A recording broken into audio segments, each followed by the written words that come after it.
ایمان والو، بات یہ ہے کہ شراب اور جوا اور بدھ وغیرہ اور کرا کے تیر یہ سب گندی شیطانی کام ہیں، سو ان سے بالکل الگ رہو تاکہ تم کو فلاح ہو۔ شیطان تو یوں چاہتا ہے کہ شراب اور جوئے کے ذریعہ سے تمہارے آپس میں عداوت اور بغض واقع کر دے، اور اللہ تعالیٰ کی یاد سے اور نماز سے تم کو باز رکھے، سو آپ بھی باز نہیں آؤ گے، اور تم اللہ تعالیٰ کی اطاعت کرتے رہو اور رسول صلی اللہ علیہ وسلم کی اطاعت کرتے رہو اور یہ حقیقت رکھو، اور اگر اعراض کرو گے تو یہ جان رکھو کہ ہمارے رسول صلی اللہ علیہ وسلم کا ذمہ صرف صاف پہنچا دینا تھا۔ ایسے لوگوں پر جو ایمان رکھتے ہو اور نیک کام کرتے ہو اور ان چیز میں کوئی گناہ نہیں جس کے وہ کھاتے پیتے ہو، جبکہ وہ لوگ پرہیز رکھتے ہو اور ایمان رکھتے ہو اور نیک کام کرتے ہو، پھر پرہیز کرنے لگتے ہو اور ایمان رکھتے ہو، پھر پرہیز کرنے لگتے ہو اور خوب نیک عمل کرتے ہو، اور اللہ تعالیٰ ایسے نیکوں کاروں سے محبت رکھتے ہیں۔ ایمان والو، اللہ تعالیٰ کے قدر شکار سے تمہارے امتحان کرے گا جن تک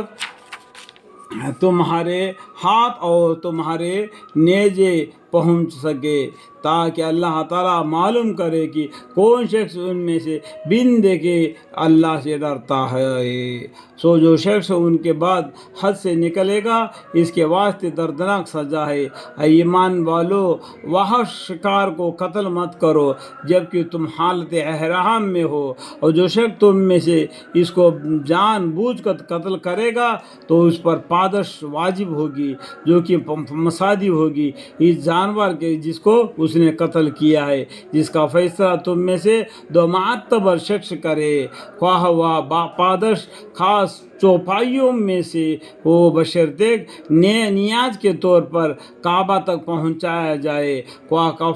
کفارہ مساکین کو کھانا دیا جائے، خواہ اس کے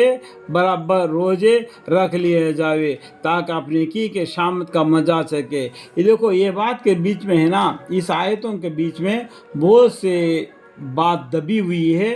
آپ بخاری شریف کو پڑھیں گے تو معلوم پڑ جائے گا، ٹھیک ہے، کہ اللہ تعالیٰ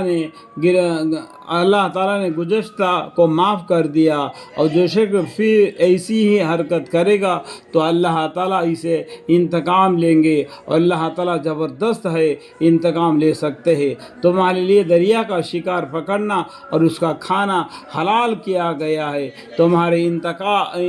انتفاع کے واسطے اور مسافروں کے واسطے، اور خشکی اور شکار پکڑنا تمہارے لیے حرام کیا گیا ہے، سکا زمین پر جو شکار کرنا تمہارے لیے حرام کیا گیا ہے جب تک کہ تم حالت احرام میں ہو، اور اللہ تعالیٰ سے ڈرو جس کے پاس جمع کیے جاؤ گے کل قیامت کے دن، واتقوا اللہ والذین الیہ تحشرون۔ خدا تعالیٰ نے کعبہ کو جو کہ ادب کا مکان ہے لوگوں کے قائم رہنے کے سبب قرار دے دیا، اور عزت والے مہینہ کو بھی، اور حرم میں قربانی ہونے والی جانوروں کو بھی، اور ان جانوروں کو بھی جن کے گلے میں پٹے ہو، یا اس کے کہ تم اس بات کا یقین کر لو کہ بے شک اللہ تعالیٰ تمام آسمانوں اور زمین کی اندر کی چیزوں کا علم رکھتے ہیں، کیا کہ اللہ تعالیٰ ان سب کا علم رکھتے ہیں۔ قیامت کا نشانیاں ہے، بے شک اللہ تعالیٰ سب چیزوں کو خوب جانتے ہیں، تم یقین جان لو کہ اللہ تعالیٰ سزا بھی سخت دینے والے ہیں، اور اللہ تعالیٰ بڑے مغفرت والے اور رحمت والے بھی ہے، سزا بھی دیتے ہیں اور رحمت بھی فرماتے ہیں۔ اللہ تعالیٰ اللہ کے سامنے توبہ استغفار کرو گے، اللہ تعالیٰ معاف کرنے والے غفور الرحیم ہے۔ اللہم اغفر۔ رسول اللہ صلی اللہ علیہ وسلم کا ذمہ تو صرف پہنچا دینا ہے، اور اللہ تعالیٰ سب جانتے جو کچھ تم ظاہر کرتے ہو اور جو کچھ پوشیدہ رکھتے ہو، اس بات کو اللہ تعالیٰ سب جانتے ہیں۔ آپ فرما دیجیے کہ ناپاک اور پاک برابر نہیں، اگر تجھ کو ناپاک کی کثرت تعجب میں ڈالتے ہو تو خدا تعالیٰ سے ڈرو اے عقل مندو تاکہ تم کامیاب ہو جاؤ۔